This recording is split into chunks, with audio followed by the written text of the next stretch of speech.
господа, я полковник лейб-гвардии гусарского Его Величества полка Владимир Храповицкий. Родился в 1858 году, июля 23-го дня. По окончании курса в Императорском лицее поступил на службу рядовым на правах вольно определяющегося. 4 года спустя был произведен в поручики и вскоре получил 4-месячный отпуск для раздела имений. Теперь, когда я вновь ступаю по этой земле, владельцем которой когда-то стал, для меня нет больше настоящего, прошлого, будущего. Я знаю не больше и не меньше вас. Я знаю другое, то, о чем вы даже не догадываетесь, а только предчувствуете, томясь в страхе и нетерпении. Впрочем, сельцо Муромцево, значащееся в приписных книгах XVII века за братьями Ханиневыми, издревле принадлежало этому роду. Они владели этой землей и устраивали ее. Афанасий Ханинев на свои средства поставил Богородице Рождественскую церковь в Ликинском уезде. Марфа Ханинева в 1761 году приложила в церкви на погосте Николы Чудотворца Нового месячную минею.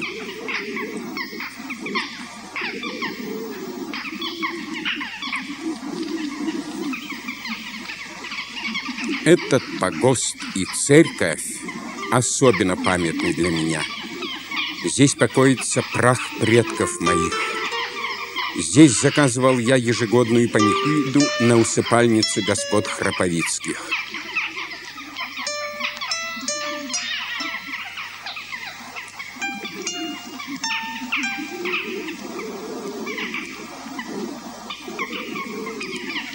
Мой дед Иван Храповицкий, тайный советник и кавалер, был женат на Екатерине Александровне Ханиневой.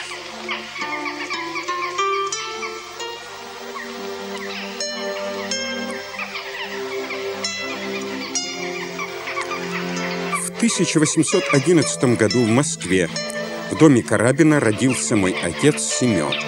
Его крестил в Троицкой церкви на Арбате протоиерей отец Герасим, а восприемником стал брат бабки, коллежский асессор Николай Александрович Ханинев.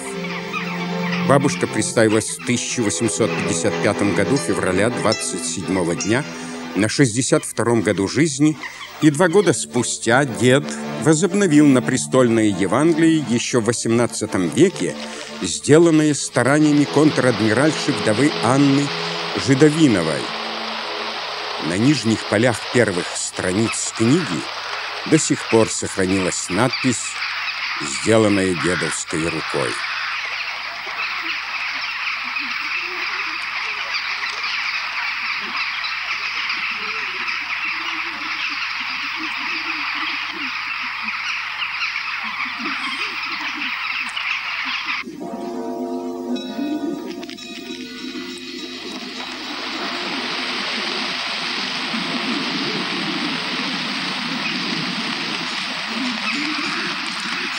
Как хитро переплетаются судьбы. Минуло более 100 лет, и то же самое Евангелие сохранил в годы гонений на церковь крестьянин деревни Степанова Василий Артемьев. И кто знает, может быть, встречались наши взгляды, когда он деревенским мальчишкой прибегал поглазеть на приехавшего из Парижа барина. После смерти отца ко мне отошло земель 21 тысяча десятин только в Судогодском уезде. И стал я, как Евгений Онегин, заводов, вод, лесов, земель, хозяин полный. Быть, однако же, порядка врагом и расточителем мне не хотелось. Имение могло и должно было приносить солидный доход.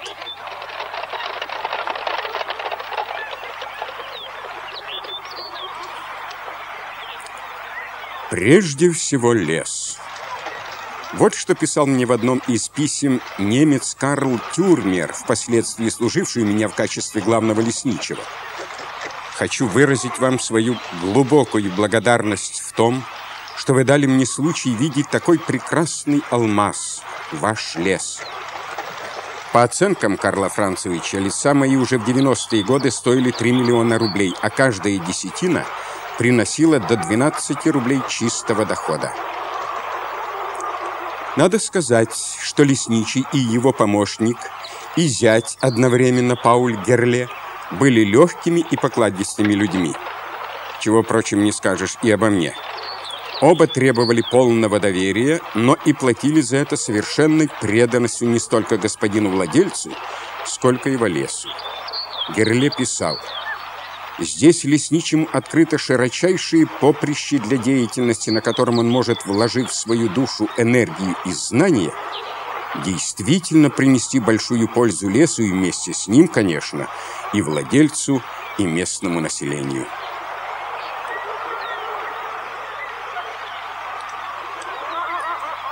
Словом, лесное хозяйство расширялось с каждым годом, и уже в 1895 году мною было учреждено акционерное общество «Лесные склады Храповицкого».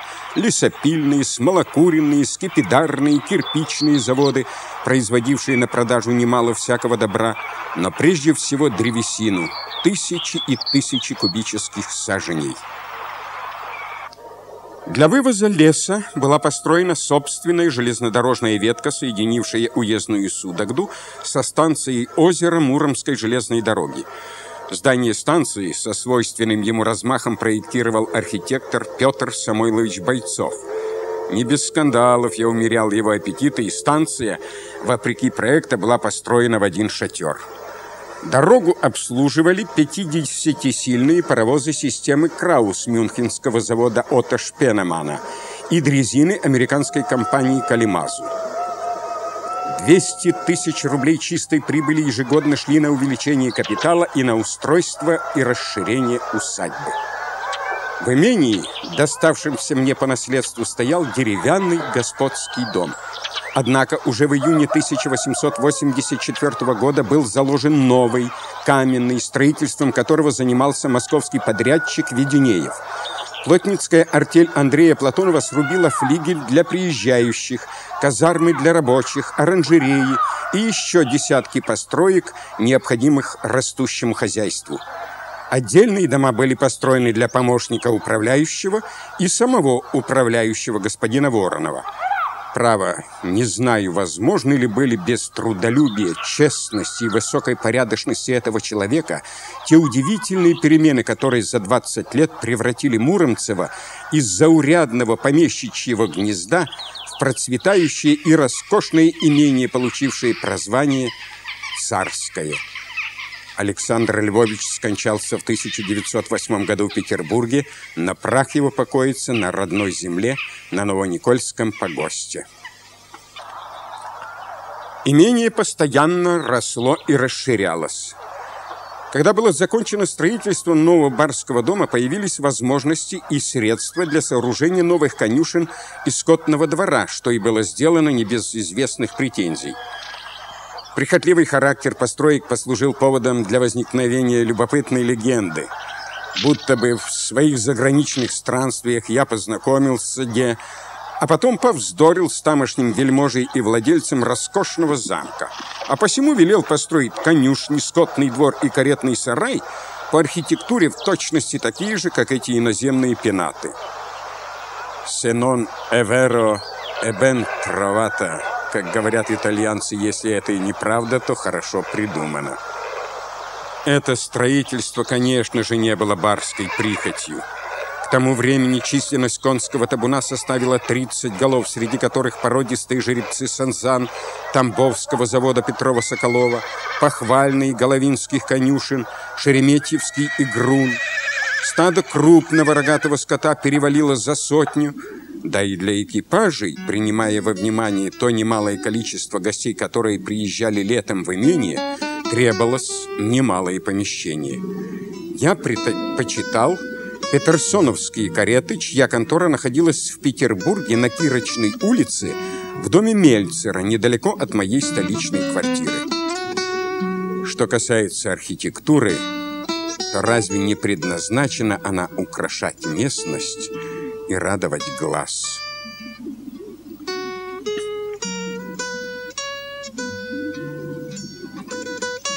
Но сердцем имения, конечно же, был дом, строился который в 2 приема. В 1884 году, о чем я уже обмолвился, началось строительство первой его половины, выдержанной в романском стиле. А затем уже в 1906 году ансамбль завершился возведением второй части и вовсе стилизованной под западноевропейский замок.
Мой дом – моя крепость. Для строительства его и процветания я не жалел средств, хотя и столичная жизнь требовала немалых расходов. Я строил дом по последнему слову строительного искусства со всем возможным в мое время комфортом. Более чем 80 комнат его освещалось посредством электричества с помощью 180 электрических ламп в золоченных бронзовых светильниках византийского стиля от Берто. При локомобиле, дававшем ток, числился на постоянном жаловании слесарь Сизов. И вообще в имении работало, а стало быть и кормилось довольно всякого народа, всего не перечислишь. И лучше посмотреть расходные книги, где господин Воронов самым скрупулезным образом фиксировал все расходы по имению. Сам я редко заглядывал туда, и если что вспоминается, то какая-то совершенно уж глупая мелочь, как рубль, затраченный на истребление тараканов на скотном дворе или 2 ведра водки для угощения мастеровых. Для моего удобства и к услугам гостей московский водопроводчик Петр Исаев устроил в доме водопровод и канализацию, и паровой насос системы «Челленс» закачивал 500 ведер воды в час в огромные емкости водонапорных башен. В покоях для гостей были туалетные комнаты с мраморными ваннами и бассейном скульптурной мастерской братьев Ботта. В комнатах дома стояли телефоны, в имении работал телеграф. Материалы для постройки дома привозились в Муромцево со всей России. Мрамор из преломов Ивана Губонина для балюстрады и тарусский мрамор для парадной лестницы и каминов. Метлахская плитка для выстилки террасы из товарищества Коса и Дюра. Финские изразцы из заведения Пригница и, конечно, кирпич и лес собственных заводов.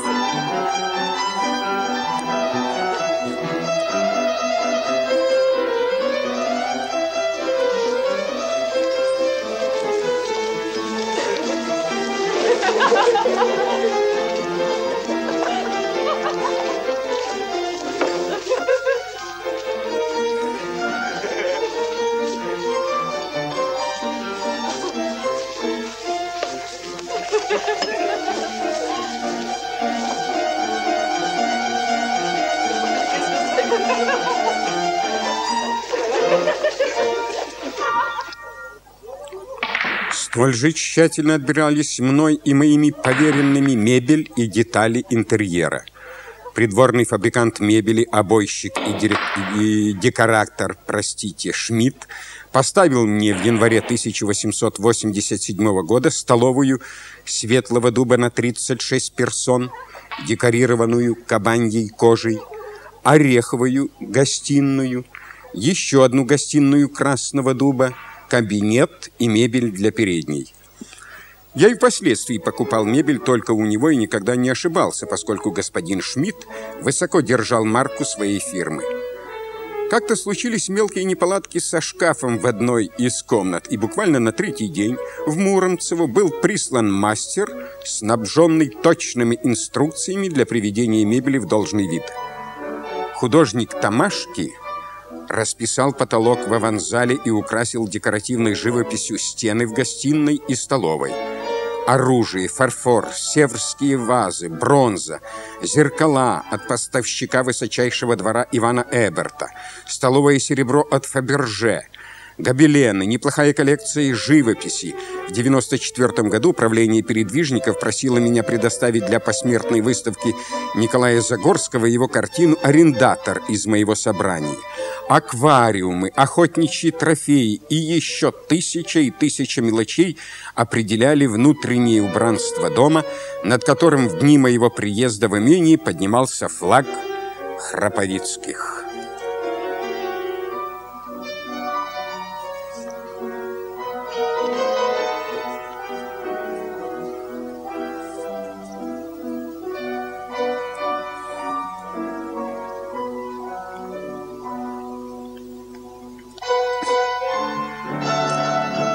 Тогда жизнь в имении преображалась от обилия гостей и сопутствующих им развлечений. В полуверсте от дома, у Отрадной аллеи, я построил небольшой театр, внутри представлявший точную копию одного из столичных, где давались спектакли как заезжих труп, так и воспитанников учрежденной мною в Муромцеве музыкальной школы. Больше всего им удалось сочинение господина Алмазова «Волчьи зубы». И спектакль был неплохой, и школа вскоре приобрела некоторую известность. В 1896 году моя супруга Елизавета Ивановна ходатайствовала о принятии школы под высочайшее ее величество императрицы Александры Федоровны покровительство. Жена моя, сама будучи не чужда искусству, она занималась музыкой, писала акварели, всячески поощряла культурную жизнь в имении, поддерживала просвещение, для чего я, не считаясь с расходами, покупал музыкальные инструменты у Циммермана и Посербского, жертвовал средства на музыкальную школу, школу в селе Ликино, строил школу в селе Галанино, поддерживал деньгами губернскую архивную комиссию, помогал, предоставляя сцену театра, горящим провинциальным труппам вроде Ковровской господина Бурлакова.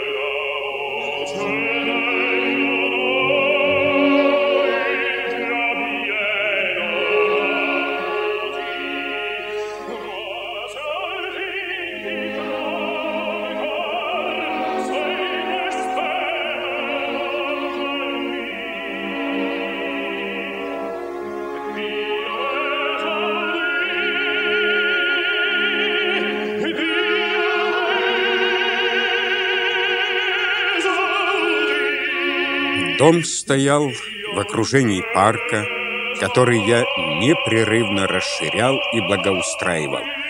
Прежде это был регулярный французский парк, стержнем которого стали построенные в конце 80-х каскады фонтанов, вдоль которых летом высаживались в грунт пальмы и другие теплолюбивые растения из оранжерей.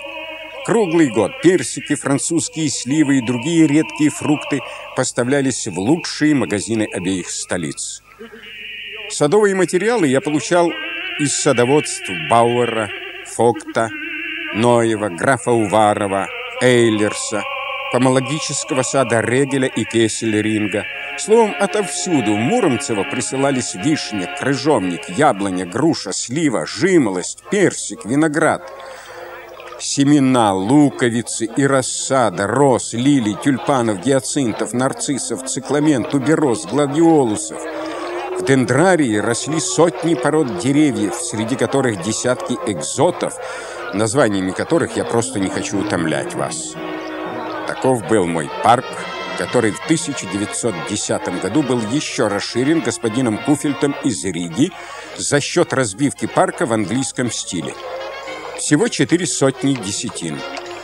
В парке были проложены освещенные электричеством дорожки, для чего я приобрел на заводах Сен-Гали 110-пудовый шоссейный каток.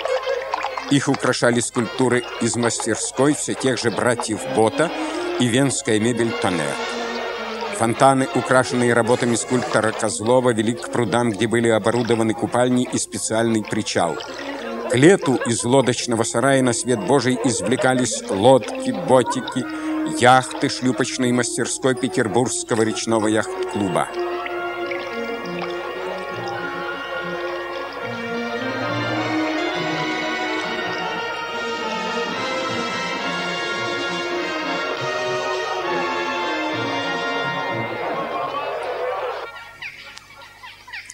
Дом, парк, обширные с каждым годом растущие хозяйства, имения требовали рабочих рук, отчего народонаселение Муромцева росло. Ближайшие же православные храмы находились либо в Судогде, либо в отдаленных селах. Побуждаемый этими обстоятельствами и желая в жизни своей сделать доброе, я позволил себе в июле 1889 года обратиться с письмом к владыке Феогносту, архиепископу Владимирскому и Муромскому, в котором просил уже осенью сделать закладку храма в имении в память святой царицы Александры, празднуемой 23 апреля. Сооружение храма, равно как снабжение такового всем имуществом, утварью и одеждами, я всецело взял на себя. Торговый дом Соколова поставил золоченый с хрустальной розеткой паникадило, крест, запрестольный образ. Вся напрестольная утварь была заказана поставщику императорского двора господину Фаберже. Плотницко-столярная мастерская Медведева изготовила иконостас с иконами художественной работы школы Васнецова, писанными на жести, и клиросные иконы Святая Ольга и призвание апостолов на полотне. Скрытая в тени парка церковь царицы Александры напоминала мне о юности в Александровском лицее, чистом времени, полном надежд. Но часто ли в светской суете заходил я под ее своды? Господи Иисусе Христе, Сыне Божий, помилуй меня грешного.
Бог наш, всегда ныне и присно, и во веки веков. Аминь. Слава Тебе, Боже наш, слава Тебе! Святый Боже, святый крепкий, святый бессмертный, помилуй нас. Святый Боже, святый крепкий, святый бессмертный, помилуй нас. Святый Боже, святый крепкий, святый бессмертный, помилуй нас. Слава Отцу и Сыну и Святому Духу, и ныне и присно, и во веки веков. Аминь. Пресвятая Троица, помилуй нас. Господи, очисти грехи наши. Владыка, прости беззаконие наши. Святый, посети исцели немощи наши, имя Твоего ради. Господи, помилуй. Вот Господи, таковым Господи, было мое поместье в сельце Муромцево, которое я и мои сподвижники Тюрмер, Воронов, Герле, крестьяне и жители Муромцева и окрестных деревень всячески благоустраивали и облагораживали в надежде, что оно украсит собой уезд, а стало быть и всю Россию, и тем самым послужит ее славе и процветанию во благо будущего Отечества. Я смею надеяться, что это удалось мне, а потомки сохранят и умножат начатое русским дворянином Владимиром Храповицким. И уходя, я хочу сказать вам, как, пожалуй, одни лишь русские говорят, расставаясь: прощайте.